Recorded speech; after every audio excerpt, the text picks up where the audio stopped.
શ્રીમદ ભાગવત કથા એ પણ મોક્ષદાયી નહીં, અને ગંગા એ પણ મોક્ષદાયી. ગંગા પણ મોક્ષદાયી. અરે દેવતાઓ જે ભૂમિની આશા કરે, દેવતાઓ પણ સ્નાન કરવું હોય તો વિચાર કરે કે હરિદ્વાર જવું છે, હરિદ્વાર જવું છે, હરિદ્વાર જવું છે, છતાં સ્વર્ગમાંથી અહીં સુધી ના પહોંચી શકે. મનુષ્ય અવતાર એક એવો છે મારા ભાઈ બહેનો,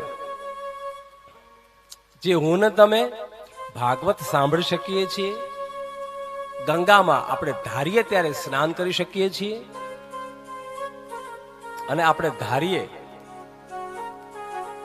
ત્યારે હરિદ્વારની તીર્થયાત્રા કરી શકીએ છીએ. જો ધારીએ તો જ્યારે જ્યારે તમે ધારો કે મારે હરિદ્વાર, તમે જઈ શકો, કઈ એમાં મોટી વાત નથી. મનુષ્ય અવતાર ધન્ય છે જે હરિદ્વારની યાત્રા કરે છે. ભાગવત કથા ધન્ય છે જે ભાગવત કથા શ્રવણ કર્યા પછી જેનું મૃત્યુ થાય છે. ભાગ્યશાળી છે એ લોકો. એમ કહેવાય કે બહુ પુણ્ય કર્યા હોય, બહુ પુણ્ય કર્યા હોય ને એ લોકો હરિદ્વાર ધામની અંદર દેહ છોડે છે.